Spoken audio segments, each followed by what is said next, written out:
உள்ளத்தை திருத்த நாம் மறுத்தால் அல்லாஹ் திருக்குரானில் பேசுகிறார், அவர்களில் ஒருவருக்கு மரணம் வருகிற பொழுது இறைவா திரும்ப அனுப்பு இறைவா என்று கேட்பான். நடக்குமா? இங்க நீ சுய பரிசோதனை செஞ்சிருந்தா, தொழுகிறனா இல்லையான்னு ஒன்ன நீயே மீளாய்வு செஞ்சிருந்தா, நன்மை செய்கிறேனா பாவம் செய்கிறேனா என்று உன் உள்ளத்தை பரிசோதித்திருந்தால் இந்த கதறல் கத்துதல் அல்லாஹ்விடத்திலே எடுபடவே செய்ய.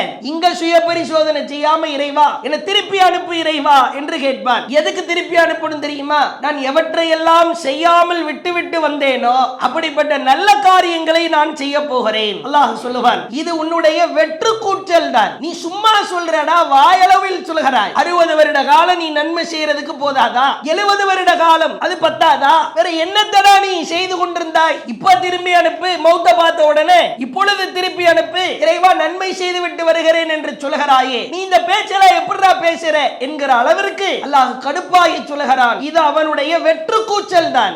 கண்ணியத்திற்குரிய எல்லாம் வல்ல ஏக இறைவனின் அடியார்கள, அல்லாஹ் இந்த உலக வாழ்க்கையில் மனிதர்கள் தங்களை தாங்களே பரீட்சித்து பார்க்க வேண்டும் என்பதற்காக இறைவன் பலகட்ட வாய்ப்புகளை மனிதர்களுக்கு வழங்குகிறான். இறைவன் எவ்வளவோ வாய்ப்புகளை கொடுத்து மனிதன் இப்பொழுது திருந்துவான்,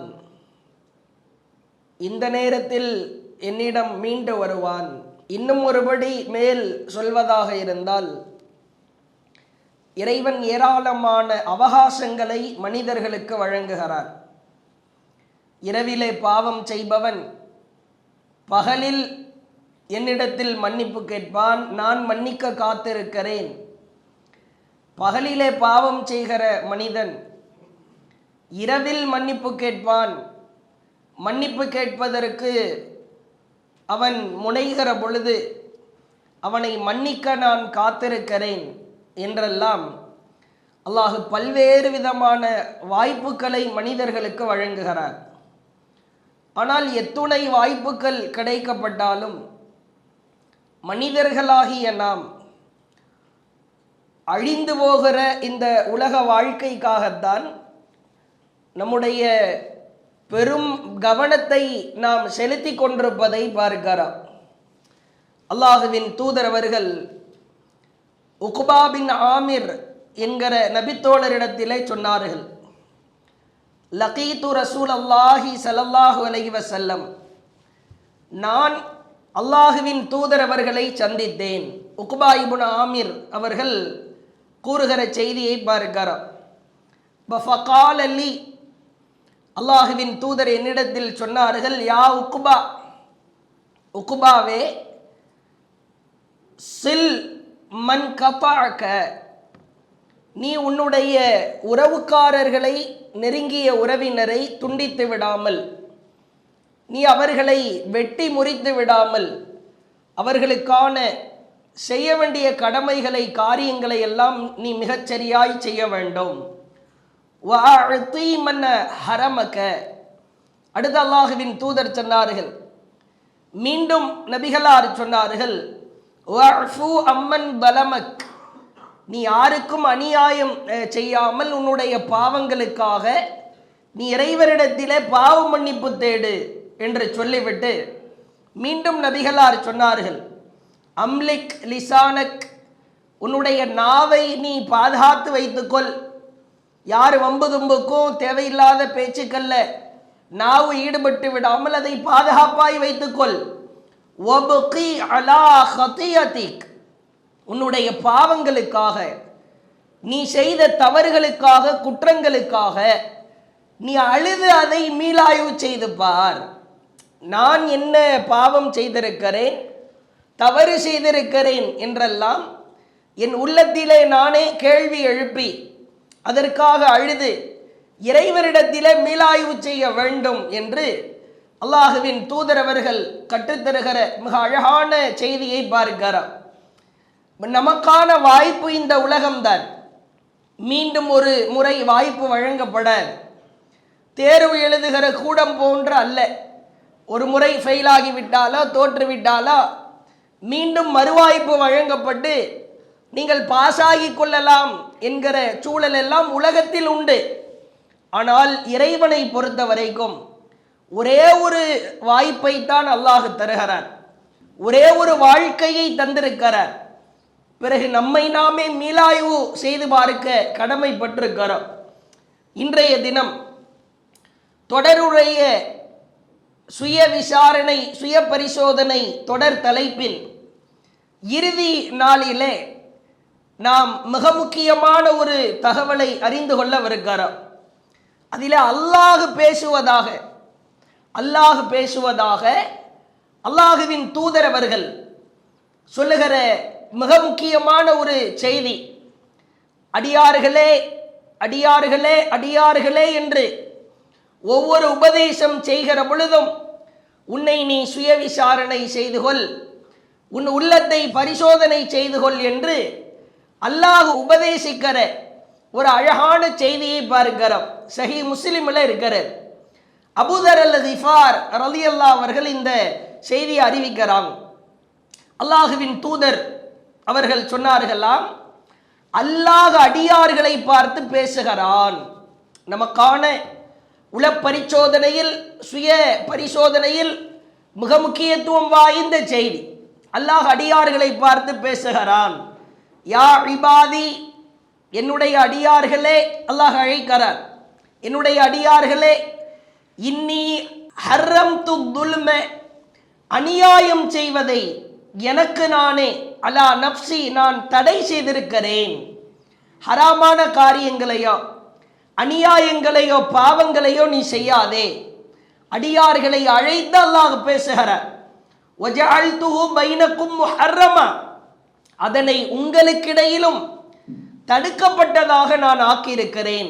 ஃபலா ததாலமு, ஒருவருக்கொருவர் அநியாயம் செய்யாதீர்கள்.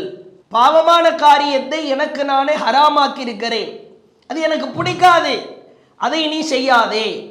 அடுத்த அல்லாஹ் அழைக்கிறான், யா இபாதி, என்னுடைய அடியார்களே, குல்லுக்கும் தால்லுன் இல்லா மன் ஹதைத்தஹோ, நான் யாருக்கு வழிகாட்டி இருக்கிறேனோ அவரை தவிர அனைவருமே வழிகட்டவர்கள்தான். உனக்கு நான் வழிகாட்டி இருக்கிறேன், நீ நேர்வழியில் வாழ்கிறாய், மிக கவனமாய் வாழ வேண்டும். ஃபஸ்தஹ்தூனி அஹ்திக்கும், என்னிடமே நேர்வழி கேளுங்கள், உங்களுக்கு நான் தான் நேர்வழி கொடுப்பேன். பல மதங்களை பார்க்கிறோம், பல கொள்கை கோட்பாடுகளை பார்க்கிறோம், வேடிக்கையா இருக்கிறது. அதை நினைக்கிற பொழுது அல்லாஹ் நம்மை இஸ்லாம் என்னும் மகத்தான நேர்வழியில் செலுத்தி இருக்கிறான் என்பதை பார்த்து மகிழ்ச்சி பொங்க வேண்டிய சூழலில் நாம் இருக்கிறோம். அல்லாஹ் அடுத்து சொல்கிறான், யா இபாதி, என்னுடைய அடியார்களே, குல்லுக்கும் ஜாஇஉன் இல்லா மன் அத்அம்துஹு, நான் யாருக்கு உணவளித்தேனோ அவரை தவிர நீங்கள் அனைவரும் பசித்தவர்களே. அடுத்து அல்லாஹ் சொல்கிறார், ஃபஸ்தத்இமூனி அத்இமுக்கும், என்னிடமே உணவை கேளுங்கள், நான் உங்களுக்கு உணவளிக்கிறேன். பொருளாதாரத்தை தேடி இனி அலைகிறாய், நான் தரணும்டாத, நான் மனம் வைத்து நான் நாடி அதை உனக்கு தர வேண்டும், என்னிடமே அதை கேள். அடுத்து அல்லாஹ் அழைக்கிறான், யா இபாதி, என்னுடைய அடியார்களே, குல்லுக்கும் ஆரின் இல்லாமன் கசவுதஹோ, ஆடை யாருக்கு நான் ஆடை அணிவித்தேனோ அவரை தவிர நீங்கள் அனைவரும் ஆடையற்றவர்கள்தான். நான் ஆடையை உங்களுக்கு அணிவிக்கிறேன், தருகிறேன், அதை தவிர மற்ற அனைவரும் ஆடையற்றவர்கள்தான். ஃபஸ்தக்ஸூனி அக்ஸுக்கும், எனவே என்னிடமே ஆடையை கேளுங்கள், நான் உங்களுக்கு ஆடை அணிவிக்கிறேன். அடுத்து அல்லாஹ் சொல்கிறான், யா இபாதி, என்னுடைய அடியார்களே, இன்னக்கும் துக்திஊன பில்லைலி வன்னஹார், நிச்சயமாக நீங்கள் இரவும் பகலும் பாவம் செய்கிறீர்கள். வ அனா அக்ஃபிரு ذுனூப ஜமீஆ, நீங்கள் செய்கிற எல்லா பாவங்களையும் நான் மன்னிக்கிறேன். ஃபஸ்தக்ஃபிரூனி, என்னிடத்திலேயே மன்னிப்பு கேளுங்கள். அக்ஃபிர் லக்கும், நான் உங்களை மன்னிக்கிறேன். அல்லாஹ் அழைத்து சொல்லுகிற ஒரு சுய விசாரணை, சுய பரிசோதனை செய்து கொள்வதற்கான மிக அழகான வார்த்தை. அடுத்து அல்லாஹ் சொல்லுகிறான், யா இபாதி, யா இபாதி, என்னுடைய அடியார்களே, இன்னக்கும் லன் தபுலுகு துர்ரா ஃபததுர்ருனி, எனக்கு தீங்கிழைக்கிற நிலையை ஒருபோதும் நீங்கள் அடையவே மாட்டீர்கள். வலன் தபுலுகு, யாரும் எனக்கு தீங்கோ நஃபி, எந்த நன்மையோ செய்கிற ஒரு நிலைக்கு நீங்கள் தள்ளப்பட மாட்டீர்கள். எனக்கு எந்த தீங்கோ எந்த நன்மையோ உங்களால் செய்யவே முடியாதுப்பா, அதை பற்றி நீ நினைத்து கூட பார்க்காதே. அடுத்த அல்லாஹ் சொல்கிறார், யா இபாதி, என்னுடைய அடியார்களே, உங்களில் முதலாமவரும் உங்களில் கடைசியானவரும் உங்களில் உள்ள ஜின்களும் உங்களிலேயே மிக இரையச்சம் கொண்ட ஒரு மனிதருடைய உள்ளத்தை போன்று ஆகிவிட்டாலும் அது என் ஆட்சியில் எதனையும் அதிகப்படுத்தி விடாது. அல்லாஹ் சொல்கிறார், உங்கள முதலாமவர் ஆதம் அலைஹிஸ்ஸலாம், உங்கள கடைசியானவர் பிறக்க இருக்கிற ஒரு மனுஷன், உங்கள இருக்கிற எல்லா ஜின்கள் நல்ல ஜின்கள், இவங்க எல்லாருமே சேர்ந்து ஒரு இரையச்சவாதியை போன்ற ஒரு உள்ளத்தை இவர்கள் அனைவரும் ஆகிவிட்டாலும் அது என்னுடைய ஆட்சியில எந்த ஒன்றையும் அதிகப்படுத்தாது. அடுத்து அல்லாஹ் சொல்கிறார், யா இபாதி, என்னுடைய அடியார்களே, லவ் அன்ன அவ்வலக்கும் வ ஆகிரக்கும், அடுத்து அல்லாஹ் சொல்கிறான், உங்களில் முதலாமவரும் உங்களில் கடைசியானவரும் உங்களில் உள்ள மனிதர்களும் உங்களில் உள்ள ஜின்களும் உங்களிலேயே மிகவும் ஒரு தீய மனிதரின் உள்ளத்தை போன்று ஆகிவிட்டாலும் அது என் ஆட்சியில் எதனையும் குறைத்து விடாது. நீங்க எல்லாரும் சேர்ந்து, மனிதர்கள் ஜின்கள் அனைவரும் சேர்ந்து பாவம் செய்ய போகிறோம் என்று முடிவெடுக்கிறீர்கள், என் ஆட்சியில எதையும் கம்மி பண்ணிடாது, குறைத்து விடாது. அடுத்து அல்லாஹ் சொல்கிறார், யா இபாதி, என்னுடைய அடியார்களே, உங்களில் முதலாமவரும் உங்களில் கடைசியானவரும் உங்களில் உள்ள மனிதர்களும் உங்களில் உள்ள ஜின்களும் ஒரே ஒரு மைதானத்திலே நின்று என்னிடத்தில் தேவைகளை முறையிட்டு நான் ஒவ்வொருவருக்கும் அவர் கேட்டதை கொடுத்தாலும், நன்றாய் கவனிக்க வேண்டும், நான் அவர் ஒவ்வொருவருக்கும் கேட்டதை கொடுத்தாலும் என்னிடம் உள்ளவற்றில் அல்லாஹ் சொல்கிறான், இதா உதுகிலல் பஹ்ர, என்னிடம் உள்ளவற்றில் ஊசியை கடலில் நுழைத்தால் குறைவதை தவிர வேறு எதுவும் எனக்கு குறையாது. அல்லாஹ் சொல்கிறான், எல்லாரும் ஒரு மைதானத்தில் இருக்கிறீர்கள், ஆதம் அலைஹிஸ்ஸலாமிலிருந்து கட்டகடைசி மனிதர் வரைக்கும் ஜின்கள் எல்லாம் சேர்ந்து நிற்கிறீர்கள். எல்லாரும் கேட்கிறீங்க, எல்லார் தேவையும் நான் கொடுத்து விடுகிறேன். இது என் பார்வையில் எப்படி தெரியுமா, ஒரு ஊசியை எடுத்து கடலுக்குள் நுழைத்து அதை வெளியே எடுத்தால் எத்தனை சொட்டு சொட்டுமோ அதை தவிர வேறு எதுவும் குறையாது. அடுத்து அல்லாஹ் சொல்கிறான், யா இபாதி, என்னுடைய அடியார்களே, இன்னமாஹிய அமாலுக்கும், இதுதான் நாம் கவனிக்க வேண்டிய மிக முக்கியமான வாசகம். அல்லாஹ் மனித குலத்திற்கு அறிவுரை சொல்லிவிட்டு இறுதியாய் சொல்கிறான், இன்னமாஹிய அமாலுக்கும், இவையெல்லாம் உங்கள் நற்செயல்கள், இவையெல்லாம் உங்கள் செயல்கள், உஹ்சிஹாலக்கும், உங்களுக்காக அவற்றை நான் கணக்கிட்டு வைக்கிறேன், சும்மவு அஃபீக்கும் இயாஹா, பிறகு அவற்றுக்குரிய கூலியை உங்களுக்கு நான் முழுமையாய் வழங்குவேன். ஃபமன் வஜத ஹைரா, யார் நன்மையை காண்கிறாரோ, ஃபல்யஹ்மதல்லாஹ், அவர் அல்லாஹ்வை புகழட்டும். வமன் வஜத கைர தாலிக், யார் நன்மை அல்லாதவற்றை செய்கிறாரோ, ஃபலா யலூமன்ன இல்லா நஃப்ஸஹு, அவர் தன்னை தவிர வேறு யாரையும் பழித்துக் கொள்ள வேண்டாம், தன்னைத்தானே பழித்துக் கொள்ளட்டும். ஸஹீஹ் முஸ்லிமிலே பதிவு செய்யப்பட்டிருக்கிற மிக அழகான செய்தி. அல்லாஹ் எவ்வளவு அழகாய் மனித குலத்திற்கு அவர்களின் உள்ளங்களுக்கு உள்ள பரிசோதனை செய்ய வைக்கிறான் என்று பாருங்கள். நீ நன்மை செய்கிறாயா, அதற்குரிய கூலி உனக்கு இருக்கிறதப்பா. நீ தீமை செய்கிறாயா, பாவங்களில் ஈடுபடுகிறாயா, புலம்பி பிரயோஜனம் இல்லை, பழித்து பிரயோஜனம் கிடையாது. யாரையும் நீ திட்டியோ விமர்சித்தோ எந்த பிரயோஜனமும் கிடையாது. உன்னை நீயே பழித்துக்கொள்.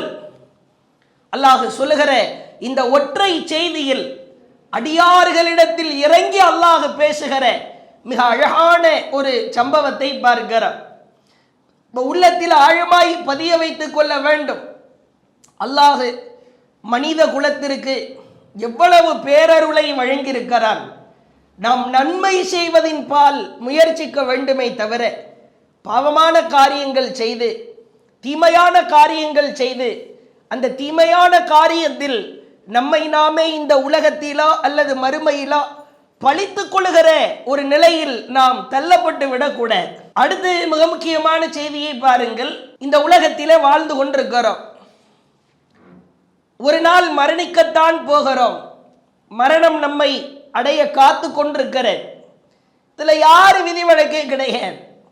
அல்லாஹ் சூரா ஜும்ஆ 62வது அத்தியாயம் 8வது வசனத்தில் சொல்கிறார். அல்லாஹ் பயன்படுத்துகிற வாசகத்தை பாருங்கள். மரணம் அது நீங்கள் எந்த மரணத்தை விட்டு வெருண்டோடுகிறீர்களோ அந்த மரணம் உங்களை கண்டிப்பாய் சந்திக்கத்தான் செய்ய போகிறது. கண்டிப்பா முன்னாடி வந்து நிற்கும். இது யாரு ஜெயிக்க முடியாது.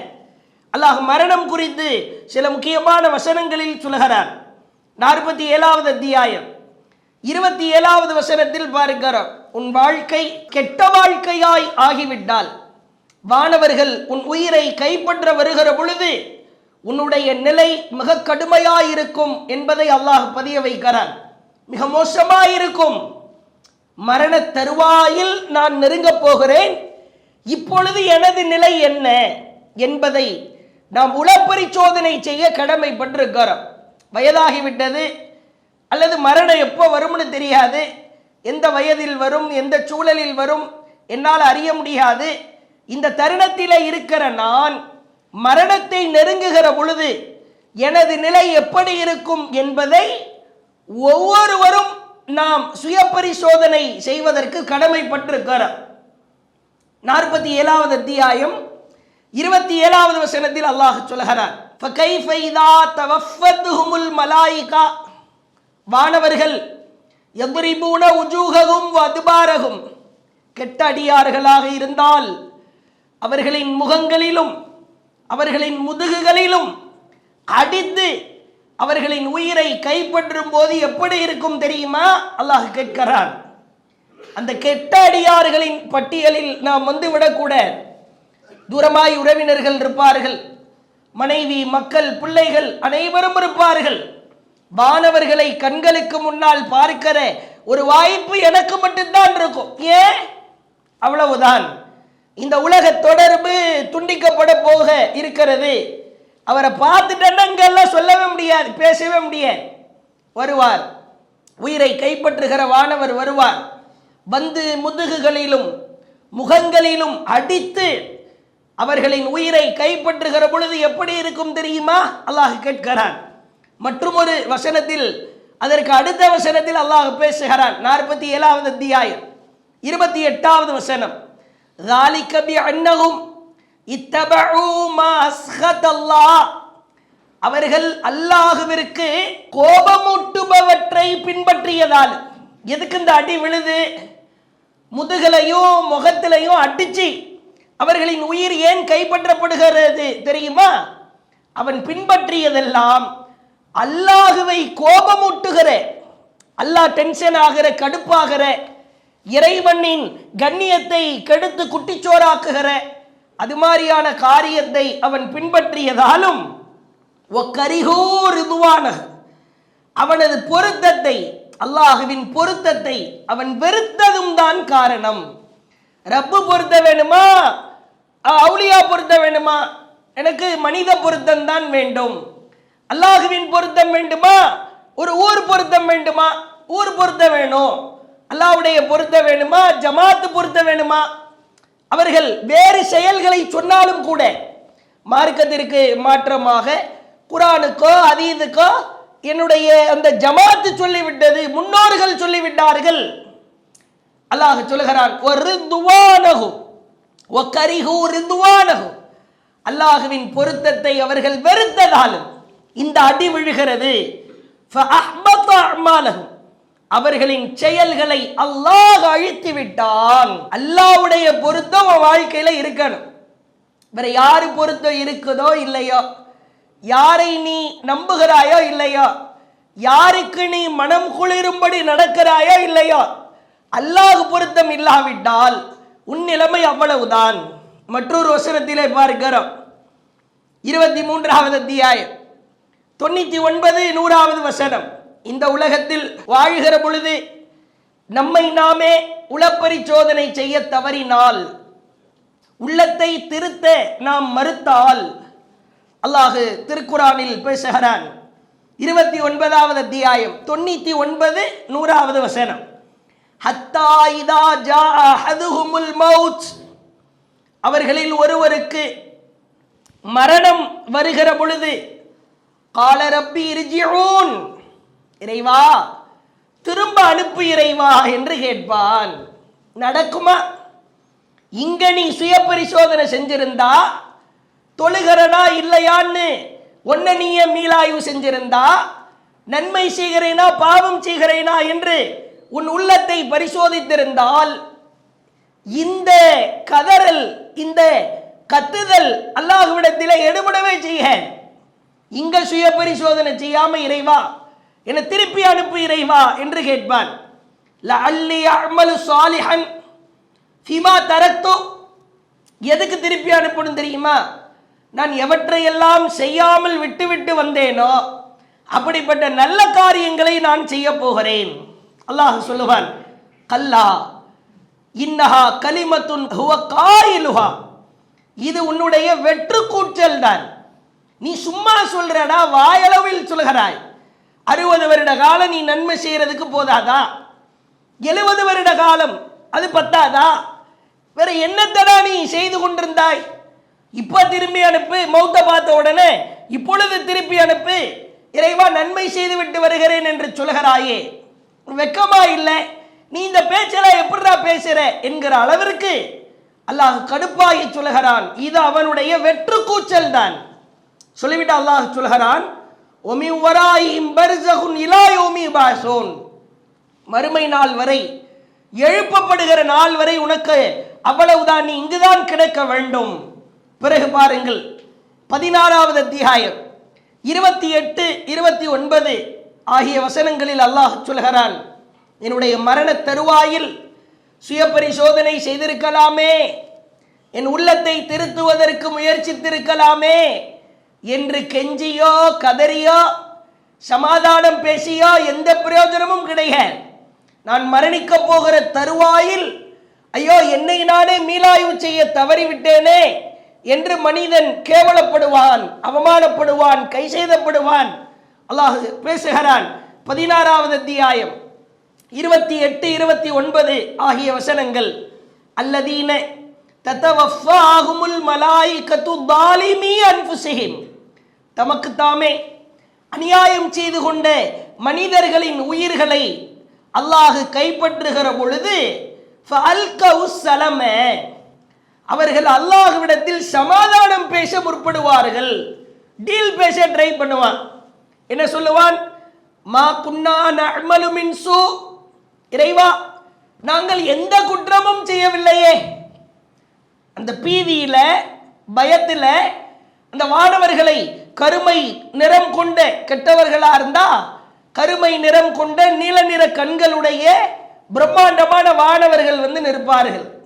அப்ப வானவர்களை பார்த்து பயந்து போய் நடுங்கி போய் அல்லாஹ்விடத்தில் சொல்லுவானாம், நாங்க எந்த கெட்டது செய்யலையே இறைவா அப்படின்னு சொன்ன உடனே அல்லாஹ் சொல்லுவானான், பலா பொய் சொல்லுகிறாய், அப்படியா? நீ எந்த கெட்டதும் செய்யலையா? இன்னல்லாஹ அலீமும் பிமா குன்தும் தஅமலூன், நீங்கள் செய்து கொண்டிருந்ததை அல்லாஹ் நன்கறிந்தவன், என்ன பொய் சொல்லுகிறாய்? பிறகு அல்லாஹ் சொல்லுவான், ஃபத்குலு அபுவாப ஜஹன்னம் காலிதீன ஃபீஹா, நரகத்தின் வாசல் வழியாய் நுழையுங்கள். ஃபலபிஸ மஸ்வல் முத்தகப்பிரின், இந்த கர்வம் கொண்டோருடைய, ஆணவம் கொண்டோருடைய உலகத்தை உண்மையாய் நேசித்தவர்களுடைய, மறுமையை மறந்தவர்களுடைய தங்குமிடம் இந்த நரகம் என்று சொல்லப்படும். ரப்பு கிட்ட போய் கெஞ்சுறான், நான் பெருசா எந்த பாவமும் செய்யலையே, எல்லா அயோக்கியத்தனமும் அட்டூழியமும் உலகத்திலே வாழுகிற பொழுது செய்துவிட்டு நான் எந்த பாவமும் செய்யவில்லையே என்று அல்லாஹ்விடத்தில் சமாதானம் பேசினால் அந்த சமாதானம் எடுபடாது. அல்லாஹ் மற்றும் ஒரு வசனத்தில் பேசுகிறான், மிக முக்கியமான வசனம், 75வது அத்தியாயம் 26 முதல் 30வது வசனம். கல்லா இதா பலகத்தி தராக்கிய வக்கீல மன்றாக்கு, அறிந்து கொள்ளுங்கள், உயிர் தொண்டை குழியை அடைகிற பொழுது காப்பாற்றுபவன் யார், மீட்டெடுப்பவன் யார், எஸ்கேபாய் தப்பிக்கலாம் நினைக்கிற பொழுது உன்னை காப்பாற்றுகிற இடத்தில் மந்திரிப்பவன் யார் என்று கேட்கப்படும். ஐயோ இது பிரிவுதான் என்பதை அவன் உறுதியாக அறிந்து கொள்வான். அவசரமா ஐசியூல அட்மிட் பண்ணாங்க, தப்பிச்சு வந்துட்டோம்.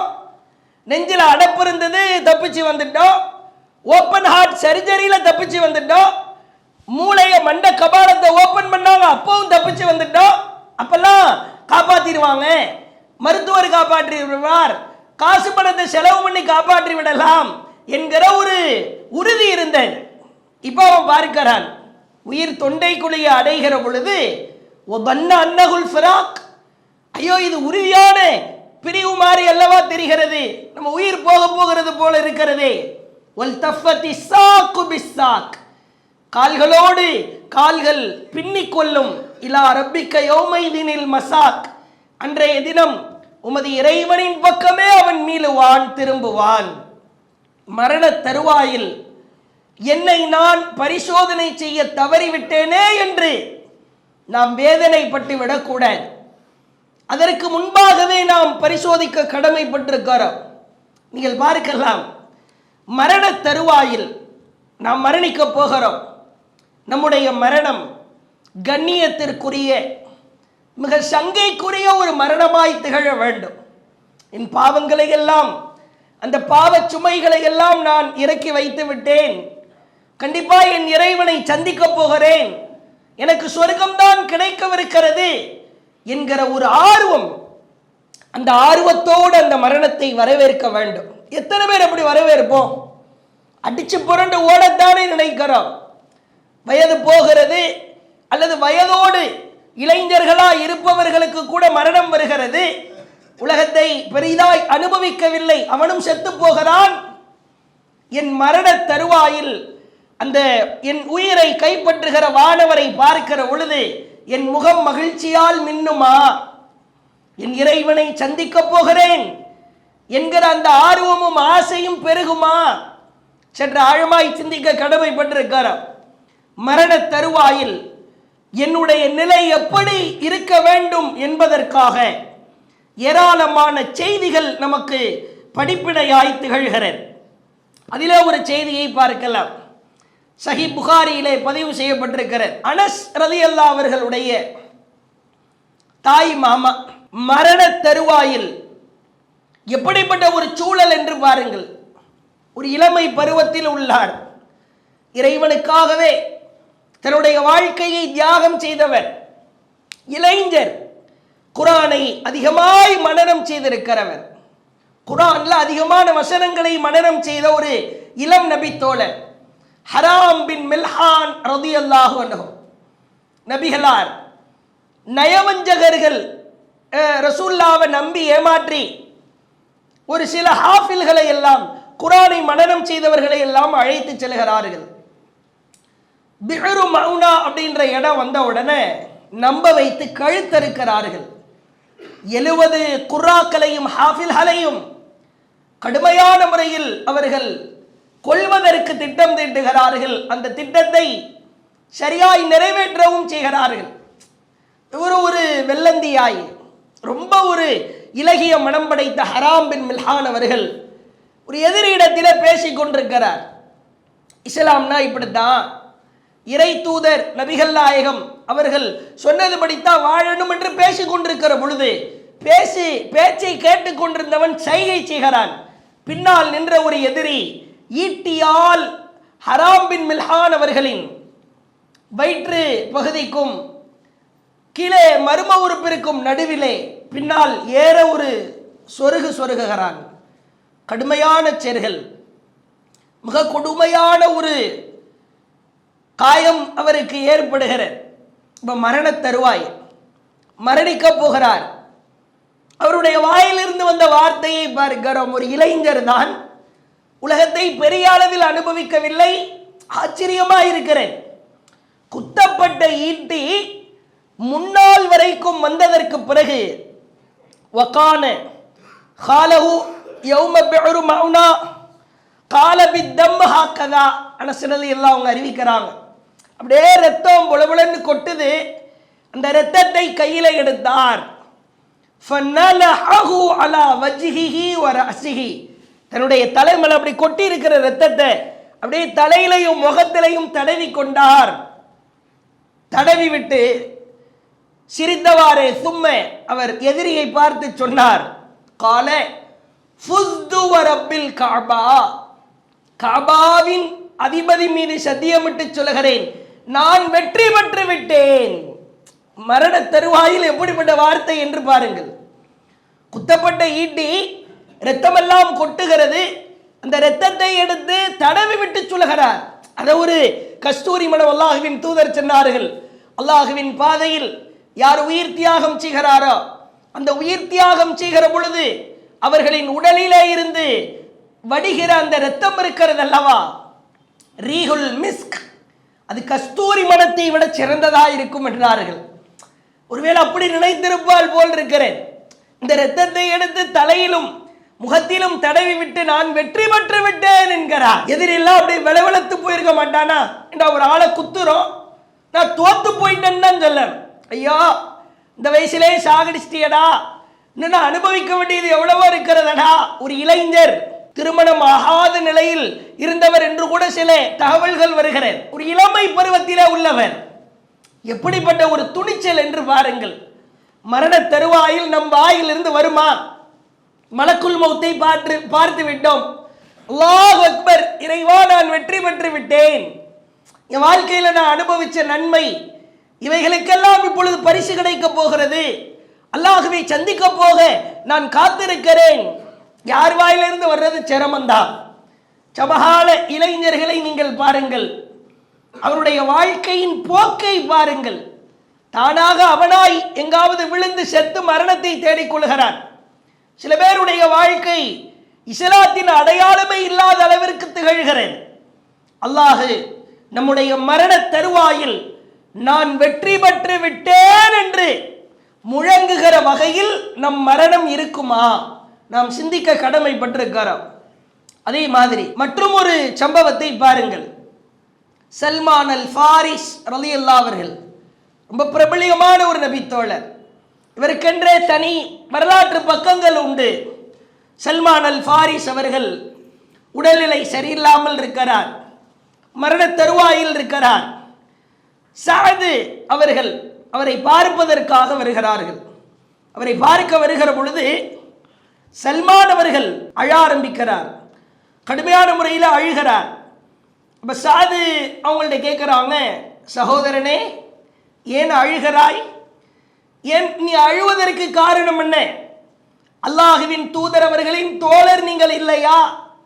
ரசூலுல்லாஹ்வுடைய தோழர் ஆயிற்றே. அப்ப சல்மான் அவர்கள் சொன்னார்கள், நான் ஒரே ஒரு காரணத்திற்காகத்தான் அழுகிறேன், வேற எதுக்காகவும் அழுகலை. இப்போ மரணிக்க போகிறேன், உயிர் போக போகிறது, இதுக்காகவெல்லாம் நான் அழுகலை, ஒரே ஒரு காரணத்திற்காக அழுகிறேன். அல்லாஹுவின் தூதர் என்னிடத்தில் சொன்னார்கள், யக்ஃபில் யௌம் மின்கும் கஸாதிர் ராகிப். நான் அல்லாஹுவின் தூதரிடமிருந்து கேட்டேன், இந்த உலகத்திற்காக ஏங்கி அழவில்லை, மறுமையை விரும்பாததற்காக அழவில்லை. அல்லாஹுவின் தூதர் என்னிடத்தில் சொன்னார்கள், அந்த விஷயத்திலே நான் வரம்பு மீறி விட்டேனோ என்று நினைத்து அழுகிறேன். என்ன விஷயம்? ரசூலுல்லாஹ் சொன்னாங்க, சல்மான், ஒரு சவாரி செய்பவரின் ஏற்பாடு உனக்கு போதும். ஒரு சவாரி செய்கிறவர் எதையெல்லாம் வச்சிருப்பாரோ அந்த மாதிரி இந்த உலகத்தில் வாழ்ந்து கொள் என்று சொன்னார்கள். நான் அதை விட அதிகமா வாழ்ந்து விட்டேனோ என்று தான் நினைத்து நான் அழுகிறேன். அந்த வார்த்தையை என்னால் காப்பாற்ற முடியாமல் போய்விட்டதோ என்று நினைத்து அழுகிறேன். ஒரு சவாரி செய்கிறார். எதை எடுத்துட்டு போகாரு? ஃப்ரிட்ஜு, ஏசி, வாஷிங் மிஷினு, கட்டிலு, பீரோ, ஓட்டிட்டு போற காரு, பைக்கு அல்லது போட்டிருக்கிற ட்ரெஸ், பேகு எதையுமே எடுத்துட்டு போக மாட்டான். ஒரு பயணத்திலே இருப்பவன் அவனுக்கு தேவையான குறைவான உணவு, குறைவான உடை, குறைவான தண்ணீர், அவ்வளவுதான். இந்த மாதிரி நீ டிராவல் பண்ண உலகத்தில் நிறைய பெரும் விஷயங்களை அடைய வேண்டும் என்று நினைக்காதே. அழுகிறான். நம்ம அழுவோமா? மரண தருவாய் உறவினர்கள் எல்லாம் பார்க்க வர்றாங்க, என்ன சொல்லி அழுவோம்? சொத்தெல்லாம் அங்கங்க இருக்குதுப்பா, கரெக்டா பிரிச்சுக்கங்க, அடிப்படி சண்டை போட்டுறாத, இங்கெங்கெல்லாம் பதுக்கி வச்சிருக்கிறேன், நான் எதுக்காக அழுகிறேன் தெரியுமா? என் சொத்தையெல்லாம் நீங்க வீணடிச்சிருவீங்களோன்னு தான் அழுகிறேன், என் பிசினஸ மண்ணள்ளி போட்டு புதைச்சிருவீங்களோன்னு நினைச்சு தான் அழுகிறேன் அப்படின்ற வார்த்தை வேண்டுமானால் வரலாம். நான் மறுமைக்காக அழுகிறேன். வர வேண்டும். வரணும்னா நீங்க உலகத்திலே சுய பரிசோதனை செஞ்சிருக்கணும். அதே போன்று நீங்கள் பார்க்கலாம், உமர் ரலியல்லாஹு அவர்கள் மரணம் குறித்து நபித்தோழர்கள் சொன்னார்கள், அன்றைய தினம் எங்களுக்கு உமர் ரலியல்லாஹு அவர்கள் மரணிக்க போகிற அந்த சிறிது நாட்களுக்கு முன்பு, ஏன்னா அவங்க குத்தப்படுறாங்க எதிரியால, 2-3 நாள் அவர்களுடைய உயிர் ஊசலாடுகிறது. நபித்தோழர்கள் சொன்னார்கள்,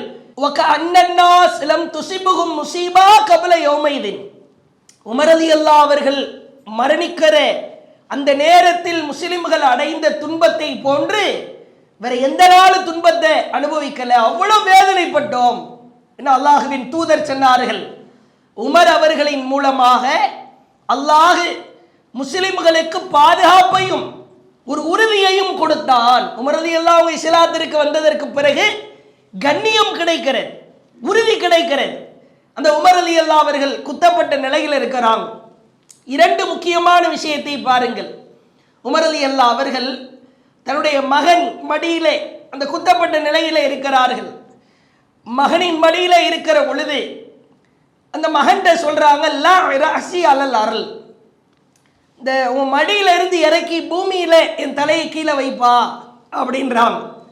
ஒமா அலைக கான அலா ஃபஹ்தி, இருக்கட்டுமே, கீழே மண்ணாக இருக்கிறதே, தரையில் வேண்டாமே, சொல்றதே செய்ப்பா மகனே, என் தலையை எடுத்து கீழே பூமியில வை என்று கேட்கிறான். உடனே அந்த தலை அப்படியே கீழே வைக்கப்படுகிறது.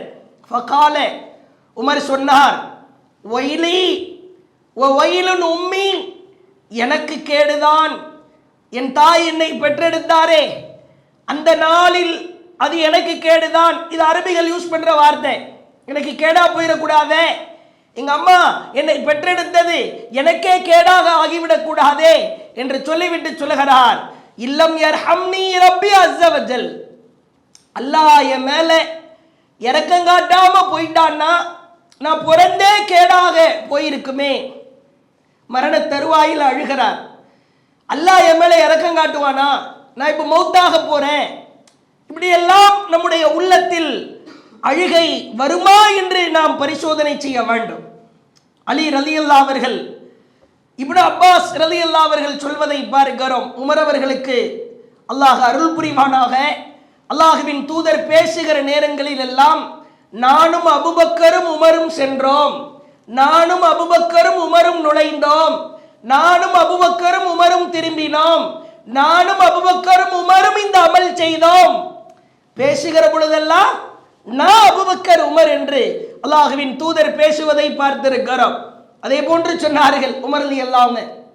இப்னு அப்பாஸ் ரலியல்லாஹு அவர்கள் உமர் ரலியல்லாஹுடைய முகத்தில் ஒரு விதமான ஒரு கலக்கத்தை காண்கிறார்கள் மரண தருவாயில். அப்ப கேட்கிறாங்க, உமர் அவர்களே, அம்மாமா தராமின் ஜஸஇ, ஒரு விதமான கலக்கம் முகத்திலே தெரிகிறதே, சஹீஹ் புகாரியிலே பார்க்கிறோம். அப்ப உமர் ரலியல்லாஹு அவங்க சொல்றாங்க, ஃபஹுவ மின் அஜலிக் வ அஜ்லி அஸ்ஹாபிக், இந்த கலக்கம் என்பது உலகத்தை பிரிவதற்காக அல்ல, உங்களுக்காகவும் நம் தோழர்களுக்காகவும் தான் இந்த கலக்கம். சொல்லிவிட்டு அவர் சொல்லுகிற வார்த்தையை பாருங்கள். உமரின் நாவில் அல்லாஹ் பேசுகிறான். உமர் ஒரு தெருவில் வந்தால் ரலியல்லாஹு அன்ஹு, ஷைத்தான் மறு தெருவில் ஓடோடி போவான். உமர் அவர்கள் இஸ்லாத்தை ஏற்றதற்கு பிறகு நாங்கள் கண்ணியத்தையும் வலிமையையும் பெற்றோம். உமர் சொர்க்கவாசி, உமர் ஷஹீதாக்கப்படுவார். அப்படிப்பட்ட உமர் ரலியல்லாஹு அவர்கள் சொல்லுகிற வாசகத்தை சஹீஹ் புகாரியில 3692வது செய்தியாய் பார்க்கிறோம். வல்லாஹி, ஏன் பதறன் தெரியுமா? ஏன் அழுகிற தெரியுமா? லவ் அன்னலி துலாஅல் அர்தி தஹபா, இந்த பூமி முழுக்க அல்லாஹ் எனக்கு தங்கத்தை கொடுத்திருந்தால் லஃப்ததைது பிஹி மின் அதாபில்லாஹி அஸ்ஸ வஜல் கப்ல அன் உராஹு, அல்லாஹ்வுடைய வேதனையை பார்ப்பதற்கு முன்பாக அதை ஈடாக கொடுத்து அல்லாஹ்வுடைய தண்டனையிலிருந்து நான் தப்பிக்க ஆசைப்படுகிறேன். இந்த பூமி முழுக்க எனக்கு தங்கம் இருந்தா கூட அல்லாஹ்வுடைய தண்டனையிலிருந்து தப்பிப்பதற்காக அந்த தங்கத்தை எல்லாம் கொடுத்து விடுவதற்கு நான் விரும்புகிறேன். அல்லாஹ் உமரை ரலியல்லாஹு அன்ஹு அவர்களை தண்டிக்க போகிறானா? அவர்களை அல்லாஹ் தேவையில்லாமல் விசாரிக்க போகிறானா? எவ்வளவு ஒரு நடுக்கம் என்று பாருங்கள். மரண தருவாயில் நம்முடைய உளப்பரிசோதனை வேலை செய்யுமா? மௌத்தா போகும்போது இப்படி எல்லாம் நடப்போமா? அல்லாஹ்வுக்கு பயப்படுவோமா? அல்லாஹ்வுடைய வேதனைக்கு அஞ்சு வாயிலிருந்து வார்த்தைகள் வருமா? அபூபக்கர் ரலியல்லாஹு அவர்கள் ஒவ்வொருவருக்கும் ஒவ்வொரு ஆதாரபூர்வமான வரலாறு இருக்கிறது. மரண தருவாயில் எனது நிலை எப்படி? அபூபக்கர் ரலியல்லாஹு அவர்களின் மரண நேரத்தை பாருங்கள். மரண தருவாயில் இருக்கிறார். அப்ப அபூபக்கர் ரலியல்லாஹு அவங்க ரசூலுல்லாஹ் பற்றி விசாரிக்கிறாங்க. ரசூலுல்லாஹ் மௌத்தா போகும்போது எத்தனை துணியில அவங்கள கஃபன் செஞ்சாங்க? அப்ப ஆயிஷா அம்மையார் சொல்லுகிறார், 3 துணிகளிலே கஃபன் செய்தோம். அல்ல சட்டையோ தலப்பாயோ கிடையாது. இப்போ அடுத்து கேட்குறாங்க ஆயிஷாட்ட, தன் மகளார்கிட்ட கேட்குறாங்க, அருமை மகளார்கிட்ட, ஆயிஷாவே ரசூலுல்லாஹ் எந்த கிழமையில வஃபாத் ஆனாங்க? ஆயிஷா ரலியல்லாஹு அவங்க சொல்றாங்க, திங்கக்கிழமை வஃபாத் ஆனார்கள். இன்னைக்கு என்ன கிழமை? இன்று திங்கக்கிழமை தான். அபூபக்கர் ரலியல்லாஹு அவர்கள் சொன்னார்கள், இன்று இரவிற்குள் திங்கக்கிழமை முடிகிறதுக்குள்ளாக நானும் மரணிக்க விரும்புகிறேன். இது ஒரு ஆசை, அவ்வளவுதான். இது அந்த கிழமைக்கு மேல இருக்கிற ஒரு சாஸ்திரமோ அல்லது அது ஒரு பரக்கத்தோ அப்படிலாம் கிடையாது. நண்பரோடு இருந்திருக்கிறோம், அவர் பயன்படுத்திய பொருளை பயன்படுத்துவது, அவர் போன வாகனத்தில் போவது, இதுவெல்லாம் ஒரு பிரியத்தின் வெளிப்பாடு. அந்த வெளிப்பாட்டிலே சொல்லுகிறார். ஆனால் அவங்க திங்கக்கிழமை வஃபாத் ஆகலை, செவ்வாய்க்கிழமை தான் வஃபாத் ஆகிறாங்க. இப்போ ஆயிஷாவை கூப்பிட்டு சொல்கிறாங்க, ஆயிஷாவே நான் உனக்கு ஒரு முக்கியமான விஷயம் சொல்லுகிறேன், கேட்டுக்கொள். நான் அணிந்திருக்கிற இந்த ஆடை எப்படிப்பட்ட ஒரு தருவாய் என்று பாருங்கள். அபூபக்கர் ரலியல்லாஹு அவர்கள் சாதாரண மனிதர் அல்ல, சித்தீக், உண்மையாளர் என்று பெயர் பெற்றவர். அவர் சொல்கிறார், நான் அணிந்திருக்கிற இந்த ஆடை இதோடு சேர்த்து மற்றொரு ஆடை, என் பழைய ஆடையை சேர்த்து எனக்கு கஃபன் செய்தால் போதுமானது. ஆயிஷா ரலியல்லாஹு அவங்க பக்கத்தில் வர்றாங்க, தந்தையே இது கிழிஞ்சு பழசாகி போயிற்றே, இதை வச்சு ஏன் உங்களை கஃபன் பண்ணணும்? சஹீஹ் புகாரியிலே பார்க்கிறோம், இது கிழிந்து பழையதாக இருக்கிறதே, இதை வைத்தா உங்களை கஃபன் செய்வது? வேற ஏதாவது புது ஆடை வாங்கி நாங்கள் கஃபன் செய்கிறோம். நான் சொல்வதை செய்ய வேண்டும். நான் அணிஞ்சிருக்கிற இந்த பழைய ஆடை இன்னொரு என் பழைய ஆடை, இதில் தான் கஃபன் செய்யணும். அடுத்து சொல்லுகிறார், எனக்கு எதற்கு புத்தாடை? புதுசா ஒரு கஃபன் செய்வதற்கென்று ஒரு ஆடையை வாங்கி என்னை கஃபன் செய்ய போகிறீர்களா? எதற்கு?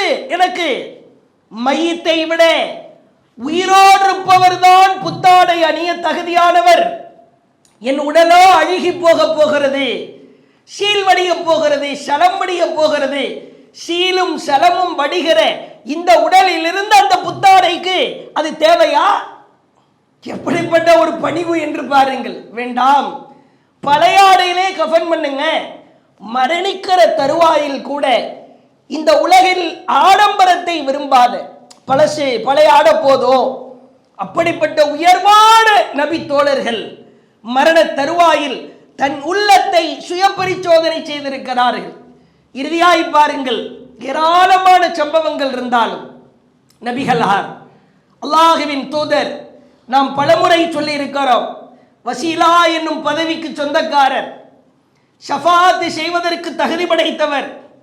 அப்படிப்பட்ட அல்லாஹுவின் தூதர் மரண தருவாயில் இப்னு அப்பாஸ் ரலியல்லாஹு அவர்கள் வர்றாங்க, அல்லாஹ்வின் தூதரே, உங்களுக்கு ஒரு விதமான காய்ச்சல் ஏற்பட்டிருக்கிறதே, இந்த காய்ச்சல் கடுமையாக இருக்கிறதே அப்படின்னு கேட்கும்போது அல்லாஹ்வுடைய தூதர் சொன்னாங்க, ஆமாம், நான் கடுமையான காய்ச்சலால் சிரமப்பட்டு கொண்டிருக்கிறேன். உங்களிலே 2 மனிதர்கள் காய்ச்சலால் அடைகிற துன்பத்தை அல்லாஹ் என் ஒருவனுக்கு தந்திருக்கிறான். மரண தருவாயில உங்கள 2 பேர் பயங்கரமான காய்ச்சல்ல எப்படி வேதனைப்படுவீர்களா, அது என் ஒருவனுக்கு கிடைத்திருக்கிறேன். ரசூலுல்லாஹ் கேட்கிறாங்க, அப்ப இருவருக்குமான கூலி உங்களுக்கு உண்டா? ஆமாம் உண்டு. அல்லாஹ்வின் தூதர் சொல்லுகிற செய்தியை பார்க்கிறோம். பிறகு அல்லாஹ்வின் தூதர் ஒரு போர்வையை போர்த்தியவாறு ஒரு தோளாலான பையில வைக்க சொல்லுகிறார்கள். உட்கார வைங்க, என் மேல தண்ணியா அள்ளி ஊத்துங்க, என்னால முடியல, மரண தருவாய். அல்லாஹ்வின் தூதருடைய மரண நேரம்.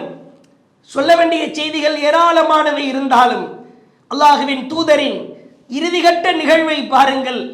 ஐஷா அம்மையார் மிக தெளிவாய் அறிவிக்கிறார்கள், அல்லாஹ்வின் தூதர் அவர்கள் மரணிக்கிற பொழுது என்னுடைய நெஞ்சு பகுதியிலே சாய்ந்தவாறு அல்லாஹ்வின் தூதரின் விரல்கள் அப்படியே வான் நோக்கி உயர்ந்தது. லா இலாஹா இல்லல்லாஹ், லா இலாஹா இல்லல்லாஹ் என்ற கலிமாவை மொழிந்தார்கள். பிறகு சும்மக்கால், கையை தூக்க முடியல, தூக்கவே முடியாத சூழலிலும் நபிகளார் கேட்டார்கள், அல்லாஹும்ம, அல்லாஹும்ம இறைவா, ரஃபீக்கில் அலா, உயர்ந்த நல்ல தோழர்களோடு என்னை சேர்த்து வை.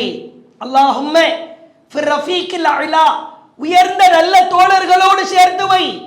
பிறகு திருமறை குர்ஆனின் 4வது அத்தியாயம் 69வது வசனத்தை ஓத ஆரம்பித்தார்கள். அல்லாஹ்விற்கும் அவன் தூதருக்கும் யார் கட்டுப்பட்டு நடக்கிறாரோ ஃபௌலாயிக மஅல்லதீன் அன்அமல்லாஹு அலைஹிம் மினன் நபியீன், அவர்கள் நபிமார்களோடு, வஸ்ஸித்தீகீன், அவர்கள் உண்மையாளர்களோடு, வஷ்ஷுஹதாய் வஸ்ஸாலிஹீன், அவர்கள் உயிர் தியாகிகளோடு நல்லோர்களோடு இருப்பார்கள். வஹஸுன உலாயிக ரஃபீகா, அதுதான் மிகச்சிறந்த தோழமை என்கிற வசனத்தை ஓத ஆரம்பித்தார்கள்.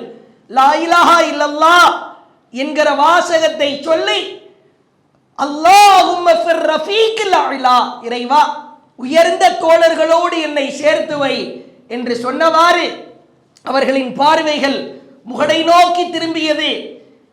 அவர்களின் கணம், அவர்களின் உடலின் கணம் என் உடலில் வேகமாய் விழ ஆரம்பித்தது.